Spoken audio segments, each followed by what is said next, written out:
ನಮಸ್ಕಾರ ಸ್ನೇಹಿತರೆ, ಹಿತಲಾಗ್ ಚಾನಲ್ಗೆ ಸ್ವಾಗತ. ನಾನಿವತ್ತು ನಿಮಗೆ ಕಡ್ಲೆಬೇಳೆ ವಡ ಹೇಗೆ ಮಾಡೋದು ಅಂತ ಹೇಳ್ಕೊಡ್ತೀನಿ. ನೋಡಿರಿ ಎಷ್ಟು ಚೆನ್ನಾಗಿ ಕ್ರಿಸ್ಪಿಯಾಗಿ ಬಂದಿದೆ. ಅದಕ್ಕೆ ಬೇಕಾಗಿರೋ ಸಾಮಗ್ರಿಗಳು: ಒಂದು ಕಡ್ಲೆಬೇಳೆನ ಒಂದು 2 ತಾಸು ಮುಂಚೆ ನೆನೆ ಇಟ್ಕೋಬೇಕು. ಅದಾದಮೇಲೆ ಕೊತ್ತಂಬರಿ ಮತ್ತು ಶುಂಠಿ ಮತ್ತು ಬೆಳ್ಳುಳ್ಳಿ ಮತ್ತು ಮೆಣಸಿನ್ಕಾಯಿ, ನೀರುಳ್ಳಿ ಮತ್ತು ಜೀರಿಗೆ, ಇಷ್ಟೇ ಅದಕ್ಕೆ ಬೇಕಾಗಿರೋ ಸಾಮಗ್ರಿಗಳು. ಇದಿಷ್ಟಿದ್ರೆ ಸಾಕು. ನಾವು ಸಂಜೆ ಹೊತ್ತಲ್ಲಿ ಅಥವಾ ಮಂಡಕ್ಕಿಗೆ ಯಾವುದಕ್ಕಾದರೂ ಈ ರೀತಿ ಕಡಲೆಬೇಳೆ ವಡನ ರೆಡಿ ಮಾಡ್ಕೋಬೋದು.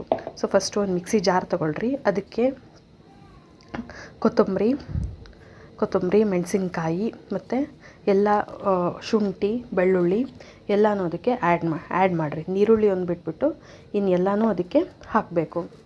ನೋಡಿರಿ, ಈ ಥರ ಹಾಕಿ ಎಲ್ಲನೂ ಚೆನ್ನಾಗಿ ಕೊತ್ತಂಬರಿ ಎಲ್ಲನೂ ಚೆನ್ನಾಗಿ ಹಾಕಬೇಕು. ಕೊತ್ತಂಬರಿ ಹಾಕಿದ್ರೆ ಅಂದರೆ ಟೇಸ್ಟು ತುಂಬ ಎನ್ಹಾನ್ಸ್ ಮಾಡುತ್ತೆ, ತುಂಬ ಚೆನ್ನಾಗಿರುತ್ತೆ. ಅದಕ್ಕೋಸ್ಕರನೇ ಕೊತ್ತಂಬರಿ ಹಾಕೋದು. ಮತ್ತು ಜೀರಿಗೆ ಎಲ್ಲನೂ ಆ್ಯಡ್ ಮಾಡಿಬಿಟ್ಟು ಫಸ್ಟು ಅದನ್ನು ಒಂದು ಸ್ವಲ್ಪ ಮಿಕ್ಸಿ ಮಾಡ್ಕೊಳ್ರಿ. ಸೊ ಇದನ್ನು ಈವ್ನಿಂಗ್ ನೀವು ಸಂಜೆ ಹೊತ್ತಲ್ಲಿ ಇದನ್ನು ತಿನ್ನೋಕ್ಕೆ ಸ್ನ್ಯಾಕ್ಸು ತುಂಬಾ ಚೆನ್ನಾಗಿ, ತುಂಬ ಟೇಸ್ಟಿಯಾಗಿ, ತುಂಬ ಚೆನ್ನಾಗಿರುತ್ತೆ.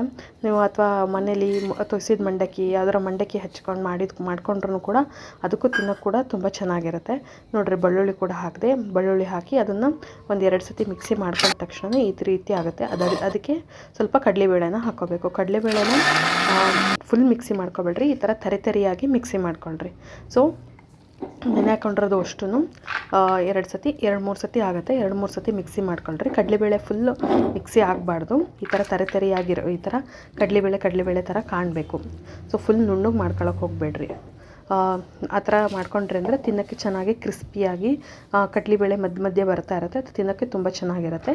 ಆಮೇಲೆ ನೋಡಿರಿ, ನಾನು ಹೆಚ್ಚಿಟ್ಕೊಂಡಿರೋ 1-2 ನೀರುಳ್ಳಿ ಹೆಚ್ಚಿಟ್ಕೊಂಡಿದ್ದೀನಿ. ಆ ನೀರುಳ್ಳಿನ ಚಾಪ್ ಮಾಡಿ ಇಟ್ಕೊಂಡಿರೋದು ಅದಕ್ಕೆ ಹಾಕ್ತಾಯಿದ್ದೀನಿ. ಸೊ ಅದಾದಮೇಲೆ ಉಪ್ಪು ನೋಡಿರಿ, ಅಷ್ಟು ನೀರುಳ್ಳಿ ಹೆಚ್ಚಿಟ್ಕೊಂಡಿರೋ ಅಷ್ಟು ಅದಕ್ಕೆ ಹಾಕಿದ್ದೀನಿ.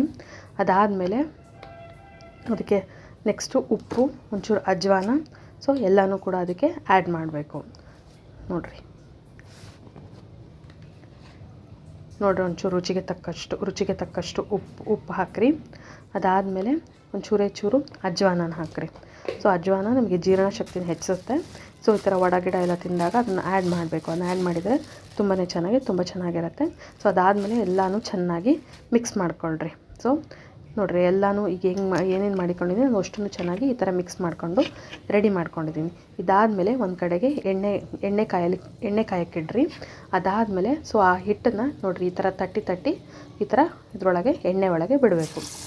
ನೋಡಿರಿ, ಎಷ್ಟು ಚೆನ್ನಾಗಿ ಎಣ್ಣೆಲಿ ಹತ್ರ ಫ್ರೈ ಆಗ್ತಿದೆ, ನೀವೇ ನೋಡ್ತಾ ಇರಿ. ತಟ್ಟಿ ಅಷ್ಟು ಎಷ್ಟು ಮಾಡ್ಕೊಂಡಿದ್ರೆ ಒಂದು 3 ಇಬ್ಬಿ ಆಗುತ್ತೆ. 3 ಇಬ್ಬಿನೂ ಈ ಥರ ಬಿಟ್ಕೊತಾ ಬರ್ರಿ. ಸೊ ಈ ಥರ ಈಸಿಯಾಗಿ ನೀವು ಕಡಲೆಬೇಳೆ ವಡೆನ ಮನೆಯಲ್ಲೇ ಮಾಡ್ಕೋಬೋದು. ತುಂಬ ರುಚಿಯಾಗಿ, ತುಂಬ ಟೇಸ್ಟಿಯಾಗಿ, ತುಂಬ ಚೆನ್ನಾಗಿರುತ್ತೆ. ಅಂಗಡಿಯಲ್ಲೂ ಕೂಡ ಮಾಡಿರ್ತಾರೆ. ಅದು ಯಾವ ಎಣ್ಣೆಲಿ ಮಾಡಿರ್ತಾರೋ ನೀವು ಮನೆಯಲ್ಲೇ ಈ ಥರ ಮಾಡ್ಕೊಂಡು ತಿಂದ್ರಿ ಅಂದರೆ ನಿಮಗೂ ತಿಂದಾಗ ಆರೋಗ್ಯವಾಗಿ ಚೆನ್ನಾಗೂ ಇರುತ್ತೆ. ಓಕೆ, ನಾವೇ ಮಾಡ್ಕೊಂಡು ತಿಂದೀವಿ ಅನ್ನೋ ಸ್ಯಾಟಿಸ್ಫ್ಯಾಕ್ಷನ್ ಕೂಡ ಇರುತ್ತೆ. ಸೊ ಸಾಯಂಕಾಲದ ಹೊತ್ತು ಮಂಡಕ್ಕಿ, ಮಿರ್ಚಿ ಮಾಡ್ಕೊತಾನೆ ಇರ್ತೀರ.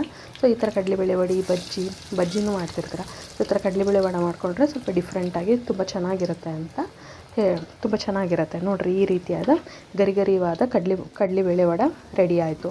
ಸೊ ನೋಡಿರಿ, ಯಾವ ರೀತಿ ಚೆನ್ನಾಗಿ ಒಳಗಡೆ ಬೆಂದಿದೆ, ನೀವೇ ನೋಡ್ತಾ ಇದ್ದೀರಾ. ಸೊ ತಟ್ಟಿ ಈ ಥರ ಬಿಡಬೇಕು. ಸೊ ಈ ಥರ ಮಾಡಿದಾಗ ಸೊ ನಿಮಗೆ ಕಡಲೆಬೇಳೆ ವಡೆ ತುಂಬ ಟೇಸ್ಟಿಯಾಗಿ, ತುಂಬ ಚೆನ್ನಾಗಾಗುತ್ತೆ.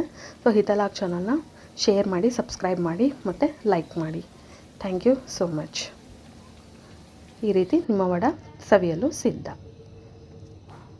ಚಹಾ ಜೊತೆಗಂತೂ ತುಂಬ ಟೇಸ್ಟಿಯಾಗಿ, ತುಂಬ ಚೆನ್ನಾಗೇ ಇರುತ್ತೆ.